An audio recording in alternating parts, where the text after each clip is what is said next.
Buenas tardes, señores. Gracias. Ya estamos en la entrevista de Original TV con Darío Medrano. Hoy contamos con la presencia del doctor José Ricardo Taveras, secretario general de la Fuerza Nacional Progresista, un hombre de los tribunales de la República Dominicana, un gran abogado, y además de eso, un político de primera línea, señores. Buenas tardes, doctor. ¿Cómo estás? Muy buenas tardes, Darío. Qué contento de estar por aquí contigo. Bueno, el gusto es mío, doctor. Ya era hora. ¿Verdad que sí? Habíamos durado mucho, doctor. Mire, doctor, vamos a comenzar, vamos a hablar de varios temas, pero a mí me gustaría comenzar eh, con usted hablando de la corrupción. O sea, el gobierno, ¿cómo ha comenzado el gobierno? Hay denuncias de actos de corrupción del, supuestamente cometidos en el gobierno pasado y que ahora estas autoridades tendrían que procesar en los tribunales del país. ¿Cómo usted ve esas diligencias, entre comillas, esas gestiones que se están haciendo para que, porque el pueblo, no sé, el pueblo como que quiere que haya un movimiento? Mira, hay luces y sombras en este proceso. La primera señal positiva que dio el señor presidente de la República tiene que ver con la designación de la magistrada Miriam Germán, que era la procuradora elegida por la población, yo diría, totalmente una persona con una carrera que no está llamada a ningún tipo de fallos. Y la magistrada Miriam Germán es una garantía para todo el país, para todo el que sea un posible imputado, como para la sociedad. ¿Por qué yo digo que es una garantía? Porque una de las cosas que le han dado a Miriam Germán el prestigio que tiene es el hecho de que ella no se arrodilla ni frente al ruido, o sea, las presiones mediáticas para Miriam Germán son inexistentes, pero tampoco se arrodilla frente al poder. Y ha sido su conducta coherente durante toda su carrera, que comenzó muy joven. No se le arrodilló a nadie, se ganó el respeto de los gobernantes, contrarió a Joaquín Balaguer y lo único que logró de este fue que este la respetara aún más de lo que siempre la respetó y admitiera sus razones. De manera que ella es una garantía y es una buena decisión del presidente el tema de haberla elegido. Porque de que Miriam va a ser independiente, eso en el país nadie lo duda. Y va a ser independiente especialmente de las presiones mediáticas, porque eso es algo que se usufructúa de una manera irresponsable en el país en muchas ocasiones. Hay personas que hacen un uso abusivo de la libertad de prensa o de la libertad de expresión, según sea el caso. Y para Miriam Germán ese tipo de ruido no pesa, porque ella hizo una vocación. Y la vocación de ella es estar genuflexa frente a la ley. Fíjate que la última declaración que da es diciendo que tomar la decisión de que una persona vaya a la cárcel tiene que ser tomada sobre la base de fundamentos muy fuertes, porque es una decisión, yo diría, grave. Y eso para la sociedad dominicana debe ser una garantía para que no sucedan cosas que ya han pasado, que se instrumentalicen procesos de manera política o con el objetivo de encubrir personas, etc. Ahora, por eso, hasta ahí vamos bien. ¿Qué me preocupa a mí en este sentido? Bueno, debo admitir que hay una segunda noticia por parte del gobierno positiva, que es el hecho de que el gobierno ha anunciado que va a reclutar oficinas de abogados de prestigio para que constituirse en parte civil en los procesos. Si eso ocurre, sería otro gran paso, incluso contenido en una carta que yo le envié al entonces presidente electo Luis Abinader, recomendándole algunos aspectos fundamentales con el tema de la lucha contra la corrupción. De parte de la Procuraduría, hasta ahora no tengo observaciones porque han llevado sus investigaciones de manera discreta. Ya se está viendo la pasarela del Palacio de Justicia, pasar personas de cierta importancia, señal de que están trabajando. Y me agrada el hecho de que lo estén haciendo con discreción. Tú no has visto una rueda de prensa de la procuradora diciendo que tiene más de 300 fiscales y poner un video, una foto con muchos papeles, justapuestos, haciendo nada, y personas supuestamente trabajando como ocurrió en la gestión anterior. Eso denota también una madurez en las investigaciones que se están haciendo. Todo eso es muy positivo. ¿Qué me preocupa a mí? Bueno, me preocupa, por ejemplo, el discurso del presidente donde se refirió a que los gobiernos del PLD son culpables del desastre de la humanidad y que aquí nada sirve y que no dejaron nada. Me preocupa porque ¿en qué contexto surgió ese discurso? En el contexto en que él estaba reaccionando a una presión de la sociedad con el tema de los impuestos. Y esa es una actitud inmadura. Dijo cosas que un presidente no debe decir. Por ejemplo, eso de que va a perseguir, señor, usted se desprendió de la posibilidad de tener un cuadro político en la Procuraduría General, entonces no diga que su gobierno va a perseguir. Su gobierno va a respetar la independencia del Ministerio Público. Ahora, positivo sí que anuncie el tema de los abogados, pero en el contexto en que se hizo ese discurso fue obviamente un calmante, porque el grito de la sociedad a través de redes sociales y todos los medios de expresión era que cómo nos van a grabar si todavía no hay un preso.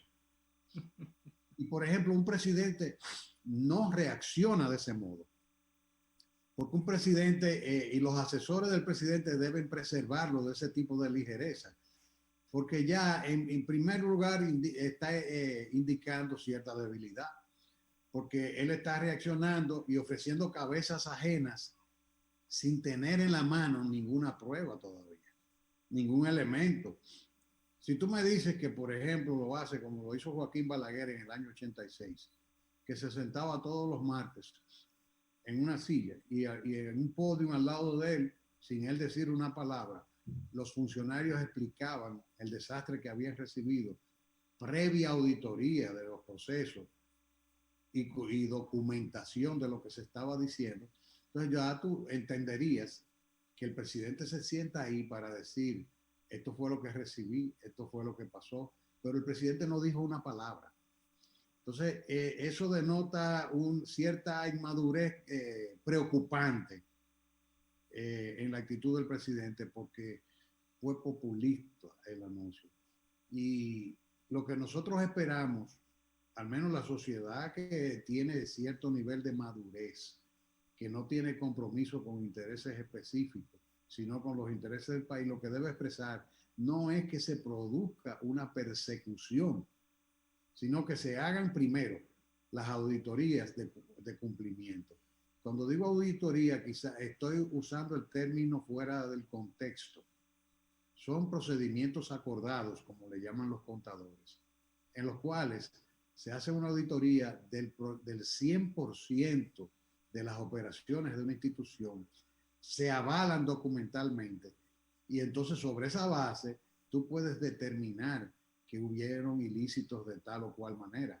Entonces, hacer eso para poder sustentar un proceso bien hecho. Imagínate tú lo que puede implicar una auditoría de Punta Catalina. Eso tendría que ser firmas especializadas, yo diría que a nivel internacional, con la intervención de profesionales multidisciplinarios, de múltiples disciplinas que intervengan en el análisis de eso, porque tú tienes que tener ingenieros expertos en evaluar incluso... Que sepan de cada renglón. Claro. Evaluar incluso las turbinas. Un auditor no te puede auditar, no puede decirte que esas turbinas tienen tal defecto, que fueron adquiridas de X o Y manera, que tienen tales valores. Necesitan auxiliarse de técnicos de disciplinas específicas en el tema. Entonces, el tema no es tan sencillo. Andar pidiendo cabeza es un gesto de inmadurez ciudadana, porque yo no quiero cualquier cabeza, porque ya tenemos un caso Odebrecht donde hay cabezas, chivos expiatorios. Eso ya la sociedad sabe que aquí, por ejemplo, se abrió un proceso de Odebrecht y en esto, por favor, tengo que tener la honestidad de que se tome mi palabra con pinzas, porque debo decir que tengo un conflicto de interés con el tema, porque soy abogado en el caso. Pero tengo que ser honesto, porque yo lo que invito a la sociedad es que simplemente que no me haga caso a mí, que vaya al expediente y vea lo que hay.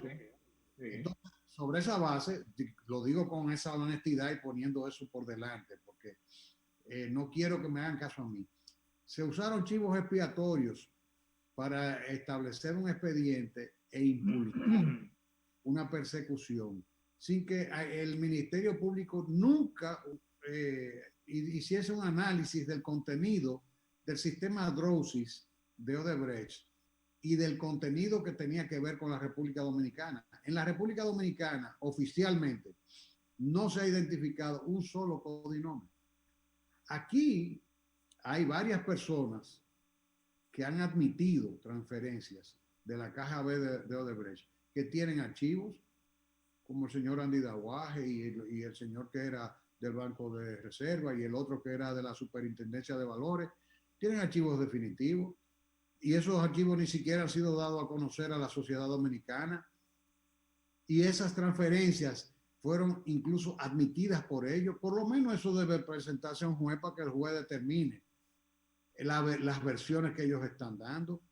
Sin embargo, de los imputados que hay en el actual caso de Odebrecht, tú te pones a mirar, entonces no hay ningún vínculo con transferencia ni demostración de X cantidad de dinero transferido, nada. Entonces, la lucha contra la corrupción hay que ver, porque por ejemplo, yo no entiendo que las autoridades, ¿cuál es la autoridad del Ministerio Público a las cuales uno jamás podría vincular a las irregularidades ocurridas bajo el liderazgo de Jean Alain en el Ministerio Público? Pero que estén endosando algo que ellos saben que no tiene sentido. Entonces, yo no entiendo. Yo quiero ver ya no tanto populismo ni un placebo con el tema de que vamos a meter gente presa cuando es un tema tan serio para el futuro de la República Dominicana. Tengo esas preocupaciones, honestamente, con este tema, que no juegue al populismo con el proceso de corrupción, que las pruebas sean coherentes, contundentes, veraces, fehacientes y que los procesos no se caigan, porque la sociedad dominicana tiene que estar preparada para que ese caso que se abrió de Odebrecht, los jueces sencillamente lo anulen. La sociedad tiene que prepararse para eso. Entonces, anularlo, pero para comenzar otro entonces, doctor. Bueno, es que aquí comenzó una cosa que yo le llamo que en vez de un expediente es un cuerpo de delito. Sí. O sea, ya tú estás viendo el mismo Ministerio Público diciendo que los archivos que se produjeron fueron irregulares. Entonces, si el mismo Ministerio Público está diciendo que los archivos fueron irregulares, que dicho sea de paso, el archivo es una figura del procedimiento penal, una discreción del Ministerio Público, que los abogados que estamos en las defensas, por ejemplo, no cuestionamos. Porque el Ministerio Público tiene la discreción de decidir cuando hay o no hay una acción contra una persona, y si decide archivar, es una decisión que él toma a discreción. Y obviamente el problema es si lo hizo objetivamente. Okay. Si lo hizo, si al archivar y al acusar a otros, actuó coherentemente y de conformidad con la doctrina de los actos propios, en el sentido de que él no puede ver un delito en un grupo de personas y un crimen en otro grupo sobre los mismos fundamentos. ¿Me doy a entender? Ahí entonces, ahí hay irregularidades que eventualmente tienen que ser derivadas responsabilidades contra Jan Alain y las personas que él puso a firmar ahí. Que me imagino lo hizo como subalterno. De todas maneras, es una cuestión que el Ministerio Público le debe una explicación a la sociedad dominicana. Ahora, lo importante para que este tema es que la sociedad dominicana vea este tema como algo muy serio, porque es injusto. Así como es injusto que una persona culpable eluda la justicia, también es muy injusto que una persona inocente pague una culpa que no tiene. 2 meses no son suficientes, doctor, para investigar hechos de corrupción tan profundos como los que se habrían cometido en el gobierno pasado, porque tenemos 2 meses y unos días, ¿no?, que tiene este gobierno, que tienen estas autoridades. Sin embargo, hay quienes dicen por ahí que hay mucha gente de esa que no cena en Nochebuena en su casa, sino que estaría en la cárcel. ¿Qué hay de cierto en eso? Mira, depende del tipo de expediente. Por ejemplo, el Ministerio Público habló de Odebrecht 2.0. Y Sí. yo digo que no se puede llegar a Odebrecht 2.0 si no se ha llegado a Odebrecht 1.0. 1.0, sí. Aquí ahora mismo lo que tenemos es Odebrecht 0.0 igual a nada. Está por debajo de lo que hay. Le llaman Odebrecht 1.0, es un expediente que es un cuerpo de delito, él en sí mismo el expediente, un manojo de papeles que es un cuerpo de delito que debe ser objeto de una investigación y deben derivarse responsabilidades penales contra las personas, autores intelectuales y materiales de ese crimen, que es el expediente, el que entre comillas Odebrecht 1.0 sería el MP, Ministerio Público, o el Jan Alain 1.0, vamos a decir. A ese expediente yo le llamaría Jan Alain 1.0. 1.0. Claro, porque entonces, ¿qué yo espero de un ministerio público liderado por la mujer más acrisolada que tiene el sistema de justicia en la República Dominicana? No, yo espero primero que todas las irregularidades cometidas en ese expediente se deriven responsabilidades, porque es un expediente fácil de hacer. Sí, claro que sí. Todo. Tú comienzas a hacer los interrogatorios y no van a poder explicar cómo armaron ese expediente. Por eso es que yo insisto que es un cuerpo de delito. Ahora, el mismo expediente. el expediente es un cuerpo de delito. Sí. Toda la cantidad de irregularidades deliberadas que hay y cometidas en ese expediente. Y mira que no estoy cuestionando los archivos, ¿eh? Las personas archivadas, yo me alegro que los hayan archivado porque eso es lo que la responsabilidad mandaba. Ahora, ¿tú crees que ese expediente se puede abrir y decir que aquí hay un Odebrecht 1.0 sin que previamente esos funcionarios den una explicación? ¿Por qué para lo anterior? ¿Por qué no fueron a Brasil? Si el juez le autorizó. No. El juez se lo autorizó y ellos no fueron. Como fueron los fiscales peruanos, como fueron todos los fiscales que les interesó investigar. Los de aquí no fueron. Eso hay que investigar la razón por la cual no fueron a Brasil. Sí. Hay que investigar por qué, si ellos saben que Odebrecht tenía dos cajas, la caja A y la caja B, y que la caja A tenía pagos legales, y que la caja B tenía pagos de dos naturalezas. Eran ilegales todos, pero eso tú lo subdivides en todo. Sobornos y evasión de impuestos. Sí.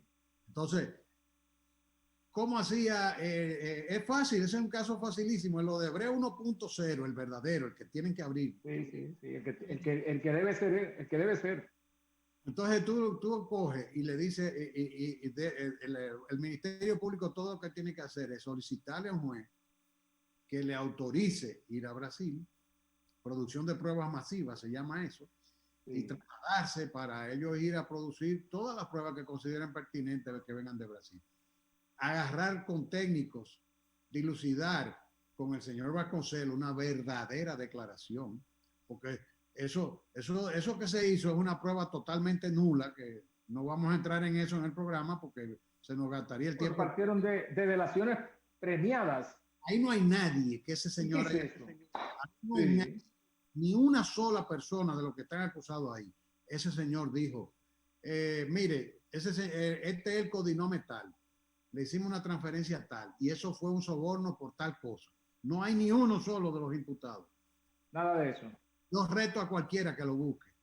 Entonces, yo espero de este Ministerio Público que una comisión de fiscales se traslade allá y le diga a Vasconcelos, mira, esto lo vamos a revocar, el acuerdo con Odebrecht. Vamos a pedir la anulación porque usted no ha contribuido con... Usted me tiene que decir, de todos estos pagos del sistema DROSIS vinculados a las obras en República Dominicana, ¿quiénes son los codinomes y cómo se hizo el rastro del dinero? Odebrecht es una caja B que partía de un banco propiedad de ellos, que se llama el Mail Bank en Antigua. Y desde ahí empezaban a hacer transferencias en diferentes bancos, iban a parar, después de 3 o 4 transferencias, entonces iban a parar a una cuenta manejada por la persona sobornada. Y eso se pudo establecer, en Perú se estableció clarito, muy claro.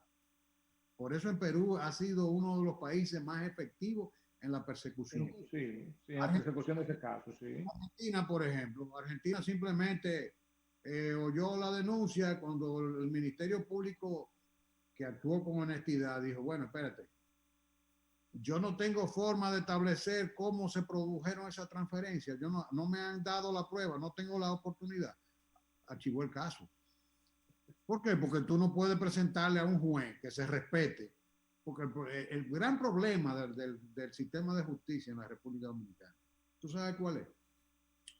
Ya no es tanto la corrupción, porque el problema es que hay muchos jueces probos y cada vez más capacitados. Ya es el miedo el gran problema de la justicia dominicana. Sí, sí. El temor que tienen. Entonces, con el tema de la corrupción, lo que está pasando es bastante grave. Entonces, yo aspiro de este Ministerio Público un viaje a Brasil, pero con el objetivo de decir del 1 al 100, todas las operaciones, el 100% de las operaciones vinculadas en el DROSI con la República Dominicana, porque a partir de ahí me pueden decir quién era el alemán, quién era Chacabana, quién era Casaúl. Casa Grande. Todas esas cosas tienen que... Y detrás de cada una de esas cosas tiene que haber una persona. Y detrás de esa persona hay un rastro del dinero para tú poder hacer el caso de Odebrecht. Entonces, yo quiero ver al gobierno cooperando con el Ministerio Público y dotándolo de los recursos para eso. Y no se puede estar contando con la Cámara de Cuentas para que haga las auditorías, porque no tiene el personal para ese tipo de cosas. Entonces, ahí es donde vamos. Vamos a ver, hay que darle un compás de espera. De mi parte, yo no soy de los ciudadanos que tienen prisa. Yo quiero un proceso lento, porque vísteme sostenido, bien documentado. Por supuesto, porque yo soy abogado. Preparar una cuesta tiempo, antes de tú lanzar tu demanda. Cuando tú haces así, el cliente viene y te cuenta tal cosa, esta es mi versión, tú vienes, la pones en un papel y no la tienes preparada y estudiada. En el camino es muy previsible que eso se te caiga. Sí. Entonces, a veces, por ejemplo, a veces a mí me pasa como abogado que los clientes me dicen, pero doctor, ¿y por qué usted no acaba de mandar algo? Bueno, mire, muy sencillo. ¿Usted quiere que su caso se caiga? Vamos. Ahora, cuando tú vas a abrir un caso para que sea ganador, tú lo preparas muy bien. Y eso los abogados lo sabemos. Tú lo estudias, todos los pros y los contras. Porque de lo contrario, y eso le va a pasar al Estado. Si actuamos con prisa, con la presión que están poniendo esos sectores de sociedad civil, que lo que quieren es morbo y prisión, así sea injusta, para poder seguir diciendo que el sistema de justicia no sirve cuando se caigan los casos. No, bueno, así no debe ser. Doctor, la política migratoria de República Dominicana, usted fue director de migración en una época en la que yo creo que por lo menos se respetaron muchos procedimientos, sin temor a equivocarme, creo que sí, porque pero fui muchas veces a entrevistarlo a su oficina y yo veía cómo se manejaban los asuntos migratorios, que es totalmente diferente a como se está haciendo ya hace unos cuantos años para acá. Y eso obviamente ha provocado una reacción de ustedes en la Fuerza Nacional Progresista que han mantenido una siempre una política coherente en respeto a la soberanía del país, en respeto a la Constitución y a los procedimientos migratorios. Ha habido una especie de tela de juicio que han querido poner a circular algunos sectores interesados en el aspecto de que aquí se acepten como refugiados políticos a muchos inmigrantes que salen de su país, pero no tanto por la situación política, sino porque la cosa aquí está mejor, pero viven en una situación de ilegalidad total en República Dominicana, desobediendo incluso las leyes migratorias y no se ponen de acuerdo ni siquiera con la documentación que le exigen las autoridades. ¿Cuál es su parecer en torno a eso? Mira, el país tiene que prepararse para turbulencias con el tema migratorio, porque la agenda del gobierno es hipócrita. Y lo digo con mucho dolor y con mucho pesar, porque yo soy de los que, yo estoy con el doctor Leonel Fernández, que a esta gente hay que darle oportunidad de que desplieguen su juego. Pero por un lado, tú ves, te designan en migración a una persona, un abogado, una persona que tiene toda la competencia, y yo diría que la buena voluntad de hacer cumplir la ley, pero por otro lado le bajan el 48% del presupuesto a migración.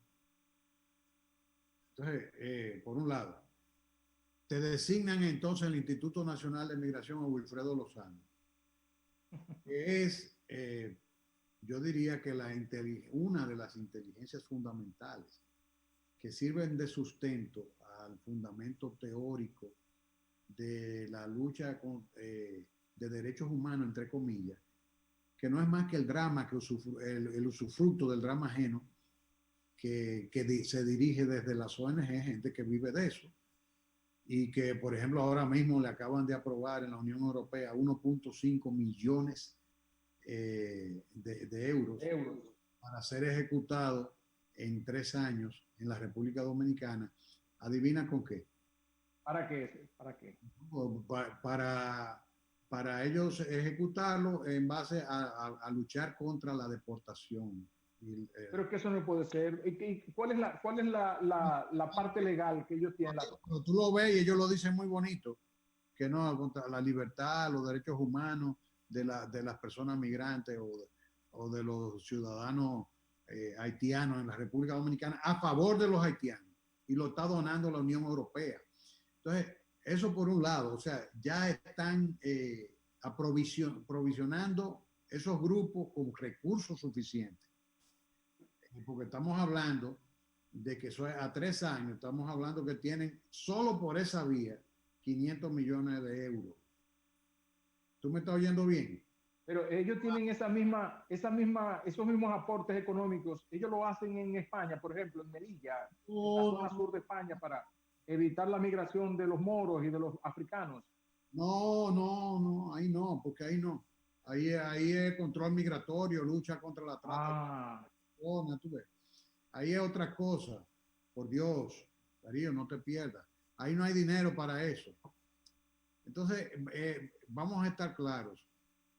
Nosotros tenemos que prepararnos. Entonces, el cerebro de ese grupo es el director ejecutivo del Instituto Nacional de Migración. Y desde ahí se está orquestando un plan para que el país asuma la Declaración de Cartagena, que hace una ampliación de la definición de los refugiados, que pondría al país automáticamente en una apertura para que la comunidad internacional intervenga en los asuntos que puedan suceder en esa materia. Con Haití al lado, nada más peligroso que tomar una decisión de esa naturaleza. Pues eso se está impulsando desde el Instituto Nacional de Migración. Ellos siguen con la unificación de la isla, entonces. Bueno, yo no uso mucho el tema de la unificación de la isla porque a veces la gente cree que uno está hablando de una quimera, de una tontería. Sí. Pero que la gente piensa que la unificación de la isla es arriar la bandera. La unificación de la isla es precisamente permitir que esta mezcla siga avanzando y que esta cohabitación y que ese derramamiento de población que se produce de Haití se haga una cosa natural de manera tal que se haga irreversible la repatriación de esa migración irregular, que no es migración, ¿eh? Problema migratorio tenemos nosotros con los venezolanos, que hay 30 o 40 mil venezolanos irregularmente que han venido aquí legalmente, porque ellos entraron en una política de exención de visado para ellos. Entraron legalmente, pero ¿qué pasa? Han permanecido ilegítimamente. Eso es una distinción que hay que hacer. Pero eso es un problema migratorio que está causado porque hay una dictadura, una dictadura de política y una dictadura que oprime con hambre y miseria. Hambre, sí. Entonces, esos están huyéndole, además de la persecución política, le están huyendo al hambre, a la falta a la quiebra de un mercado tan importante como era Venezuela. Entonces, el caso de los haitianos es un drama, un universo de drama, y es permanente, que es diferente, porque esa situación de Venezuela, reelecto Trump, que es muy probable, es probable que se termine. Es muy probable que se termine eso. Tarde o temprano eso va a terminar, eso no va a permanecer. Ese estadio de cosas en algún momento termina, aunque sea en una guerra civil. Pero el tema de Haití es diferente, porque el tema es un universo de drama infinito, porque no hay ni vocación interna ni vocación internacional para resolverlo. ¿Por qué? Porque nadie está involucrando el bolsillo en la solución del drama.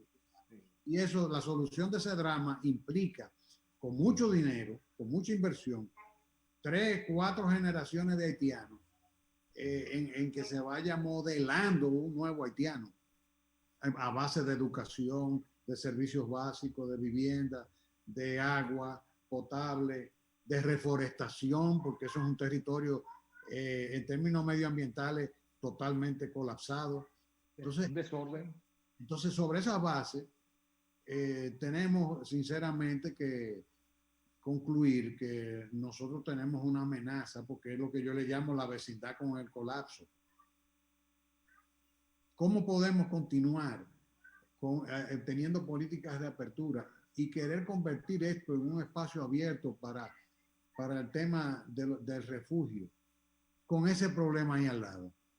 Sabiendo que hasta ahora nosotros somos los que estamos financiando los partos. Este es el paritorio de Haití. Aquí que nacen todos los que viven aquí y los que viven allá. Entonces, ¿hasta cuándo las autoridades dominicanas van a seguir con este nivel de irresponsabilidad? ¿Hasta cuándo? No podemos seguir en esto. Pero también hasta cuándo la población va a permanecer indiferente siguiendo políticos que no asumen posición con este tema. Que no respetan ni siquiera a su país, que no respetan a su país. Esto está muy claro, muy claro. Definitivamente lo que nos espera es difícil. Gracias. Doctor, agradecemos infinitamente su comparecencia hoy domingo aquí. Y le vamos a dejar siempre, como siempre, una brechita para que usted siempre nos visite, porque usted es parte de este programa, usted es parte de este gran proyecto. Así mismo es. Gracias.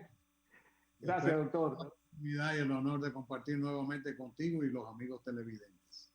Así es. Gracias, doctor. A ustedes, amigos televidentes, el próximo domingo volveremos una vez más con Original TV con Darío Medrano. Buenas tardes. Agua negra del vertedero. Seguimos dando cobertura a estos tiempos.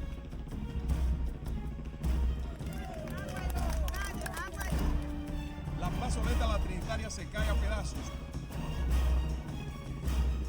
Un sector totalmente olvidado por las autoridades, reportando las noticias en el mismo lugar donde ocurren.